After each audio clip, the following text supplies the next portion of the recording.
मौरखा 11 सितंबर 2022 मुताबिक 13 सफरुल मुजफ्फर 1444 हिजरी के Avadhnama vice addition में आपका खैर मकदम है। पेश खिदमत है अवधनामा में शाये खास खबरों की तलखीस। वजीर आजम नरेंद्र मोदी ने अहमदाबाद के साइंस सिटी में वीडियो कॉन्फ्रेंस के जरिए 2 रोजा मरकज रियासत साइंस कॉन्फ्रेंस का इफ्तिताह किया और कहा कि आज का नया हिंदुस्तान जय जवान, जय किसान और जय विज्ञान के साथ साथ जय अनुसंधान के नारे के साथ आगे बढ़ रहा है। मिस्टर मोदी ने कहा कि आज जब हिंदुस्तान चौथे सनअती इनकलाब की क़यादत करने की तरफ बढ़ रहा है, हिंदुस्तान की साइंस और इस शोबे से वाबस्ता लोगों का किरदार बहुत अहम हो जाता है। साइंस सोल्यूशन की, एवेल्युएशन की और अन्वेषण की बुनियाद है। उत्तर प्रदेश के नायब वजीर आला केशव प्रसाद मौर्य ने ट्वीट करके लिखा है कि इक़्तिदार के लिए बेचैन अखिलेश यादव की पार्टी समाजवादी पार्टी का लोकसभा इलेक्शन 2024 में खाता भी नहीं खुलेगा। यूपी और मुल्क में मोदी लहर पहले से ज्यादा तेज है। इस पर पलटवार करते हुए अखिलेश ने योगी हुकूमत के जरिए मौर्य के महकमों के बजट में तखफीफ का हवाला देते हुए अपने तंजिया बयान में यह इशारा दिया कि बीजेपी की अपनी हुकूमत में नायब वजीर आला अलग थलग पड़ गए हैं। अखिलेश ने मौर्य की एक मुस्कुराती हुई तस्वीर ट्वीट कर शाराना अंदाज में तंज करते हुए लिखा कि आप इतना जो मुस्कुरा रहे हो, आपके वजारत में बजट कटौती हो गई, आपके वजारत के महकमों में पैसा नहीं बचा, टेंडर नहीं हो पाया, क्या ये सब राज छुपा रहे हो? रियासत के उत्तर प्रदेश में महकमा सेहत ने रियासत की सभी प्राइमरी तिब्बी मराकज को सर्कुलर जारी कर अस्पतालों के नाम, डॉक्टर्स के नाम और मुलाजिमीन के नाम उर्दू में लिखने की हिदायत जारी की है। इस मामले में उन्नाव के मोहम्मद हारून ने रियासत के जिला अस्पताल, कम्युनिटी हेल्थ सेंटर्स, प्राइमरी तिब्बी मराकज की इमारतों और डॉक्टर और अफसरान के साथ साथ मुलाजिमीन के नाम और उनके ओहदे रियासत की दूसरी सरकारी जबान उर्दू में लिखे जाने का मुतालबा किया था, जिस पर कार्रवाई करते हुए उत्तर प्रदेश प्राइमरी तिब्बी मराकज के डायरेक्टर ने सर्कुलर जारी कर दिया है और रियासत के सभी प्राइमरी तिब्बी मराकज की इमारतों, डॉक्टर्स, अफसरान और मुलाजिम के नाम रियासत की दूसरी सरकारी जबान उर्दू में यकीनी बनाने को कहा है। ऑल इंडिया मजलिस इत्तेहादुल मुस्लिमीन के सरबराह और रुकन पार्लियामेंट असदुद्दीन ओवैसी ने सहाफियों से बातचीत में कहा कि मुल्क को अब कमजोर वजीर आजम की जरूरत है ताकि वो कमजोरों की मदद कर सके। ताकतवर वजीर आजम हमने देख लिया है। असदुद्दीन ओवैसी ने अपोजिशन इत्तेहाद की कवायद में मसरूफ बिहार के वजीर आला नीतीश कुमार और मगरबी बंगाल की वजीर आला ममता बनर्जी पर भी तनकीद करते हुए कहा कि ये दोनों कभी एनडीए का हिस्सा थे। उन्होंने कहा कि मैं चाहता हूं कि मुल्क में मिली जुली सरकार यानी खिचड़ी हुकूमत बने, क्योंकि गुजरात, हैदराबाद और उत्तर प्रदेश की खिचड़ी मुख्तलिफ होती है। कांग्रेस की भारत जोड़ो यात्रा का आज चौथा दिन है। भारत जोड़ो यात्रा के हवाले से मकामी लोगों में काफी जोश खरोश पाया जा रहा है और बड़ी तादाद में खवातीन, बच्चे, बुजुर्ग और नौजवान इस यात्रा में शामिल हो रहे हैं। इस यात्रा की खास बात यह है कि इसमें सिर्फ कांग्रेस लीडरान ही नहीं बल्कि सिविल सोसाइटी से जुड़े हुए लोग भी शिरकत कर रहे हैं। योगेंद्र यादव के अलावा पंकज पुष्कर, सचिन राव जैसे सिविल सोसाइटी से वाबस्ता अफराद इस यात्रा में शामिल हैं। लोग भारत जोड़ो यात्रियों की हौसला अफजाई के लिए अपने घरों की छतों पर, दुकानों के बाहर और चौराहों पर जमा हो रहे हैं। इस दौरान तमिलनाडु के कन्याकुमारी की सड़कें कांग्रेस जिंदाबाद, राहुल गांधी जिंदाबाद के नारों से गूंज रही हैं।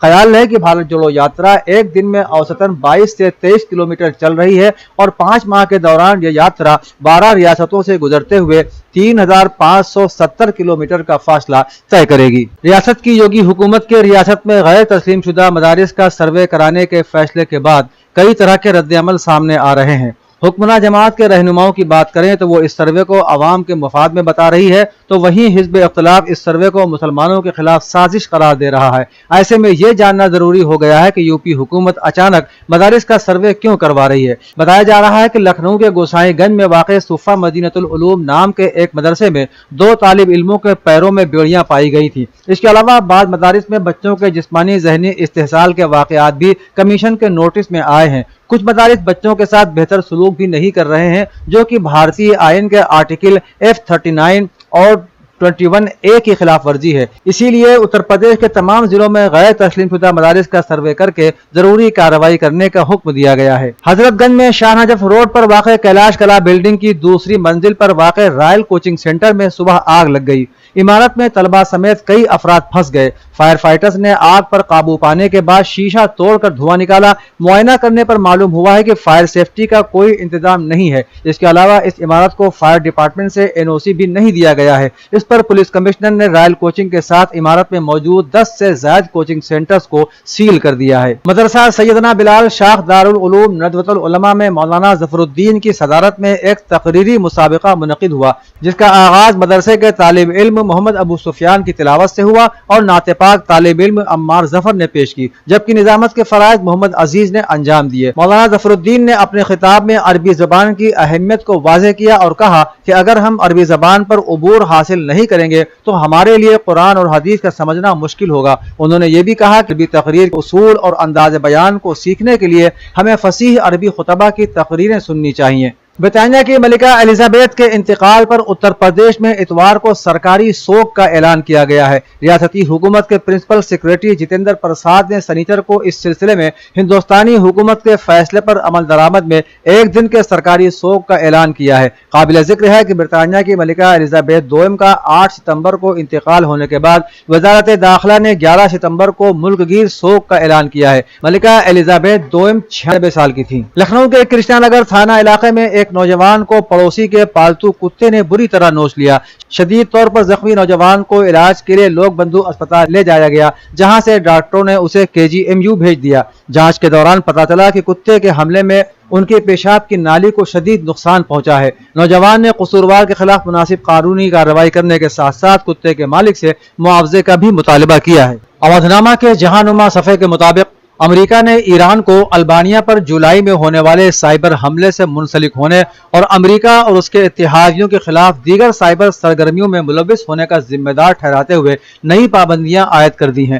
رپورٹ کے مطابق یہ اقدام اس واقعے کے رد عمل میں البانیہ کی جانب سے ایران کے ساتھ سفارتی تعلقات توڑنے کے بعد اٹھایا گیا ہے، جس کے تحت ایرانی سفارتکاروں اور سفارت خانے کے عملے کو 24 گھنٹے کے اندر ملک چھوڑنے کا حکم دیا گیا۔ پاکستان میں آنے والے تباہ کن سیلاب زدہ علاقے کا دورہ کرنے کے بعد اقوام متحدہ کے سیکریٹری جنرل انتونیو گوتریس نے کہا کہ ایثار ہمدردی ہی نہیں بلکہ انصاف کا تقاضا ہے کہ دنیا پاکستان کی مدد کرے۔ سیکریٹری جنرل نے پاکستان کے تباہ کن سیلاب کے حوالے سے کہا کہ ملک کو اس بحران سے نکلنے کے لیے بھاری مالی امداد کی ضرورت ہے، یہ ایثار کا نہیں بلکہ انصاف کا تقاضا ہے۔ انتونیو گوتریس نے کہا کہ جان و مال سمیت ہر چیز اس سیلاب کی نذر ہو گئی ہے۔ انہوں نے کہا کہ عالمی دنیا کا اس صورتحال کے حوالے سے حقائق جاننا بہت ضروری ہے۔ ملکہ ایلزابیتھ دوم کے انتقال کے بعد برطانیہ کی حکمرانی فوری طور پر از خود بغیر کسی تقریب کے ان کے جانشین اور سابق پرنس آف ویلز چارلز کو منتقل ہو گئی، تاہم اب انہیں باقاعدہ سرکاری طور پر بادشاہ قرار دے دیا گیا ہے۔ چارلز سوئم نے برطانیہ کے بادشاہ کا حلف اٹھا لیا ہے۔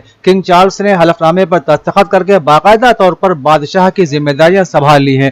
BBC کے مطابق والدہ کی وفات کے بعد سرکاری طور پر ان کے صاحبزادے چارلز کی بادشاہت کے اعلان کی تقریب لندن کے سینٹ جیمز پیلس میں ایک روایتی کمیٹی کے سامنے منعقد ہوئی، جس میں سرکاری طور پر ان کی بادشاہت کا اعلان کیا گیا۔ گزشتہ ایک دہائی کے بعد امریکی ریاست میں نیو یارک کی 3 کاؤنٹیز میں پولیو وائرس کی موجودگی کا انکشاف ہونے کے بعد ریاست میں ہنگامی بنیادوں پر ایمرجنسی کا اعلان کر دیا گیا ہے۔ رپورٹ کے مطابق نیو یارک شہر کے شمال میں واقع راک لینڈ کاؤنٹی میں ایک شخص میں پولیو وائرس کی تشخیص کے 1 ماہ کے بعد نیو یارک کی گورنر کیتھی ہوچول نے ایمرجنسی کے ایگزیکٹو آرڈر جاری کر دیے۔ واضح رہے کہ نیو یارک میں گندے پانی سے پولیو وائرس کے نمونے ملے تھے، جبکہ امریکہ میں ایک دہائی کے بعد گزشتہ ماہ نیو یارک میں پولیو کا پہلا کیس بھی رپورٹ ہوا تھا۔ انتظامیہ کی جانب سے کہا گیا ہے کہ پولیو ویکسین پلانے والے عملے کی تعداد میں اضافہ کیا جائے گا، جبکہ پولیو کے ٹیکے لگانے کی شرح کو تیز کرنے کے لیے بھی دیگر اقدامات کیے جائیں گے۔ واضح رہے کہ ریاستی ایمرجنسی 9 اکتوبر تک نافذ رہے گی۔ اودھ نامہ میں شائع مضامین کو مکمل طور پر پڑھنے کے لیے اودھ نامہ کی ویب سائٹ www.awadhnama.com پر وزٹ کریں اور ای پیپر پر کلک کریں۔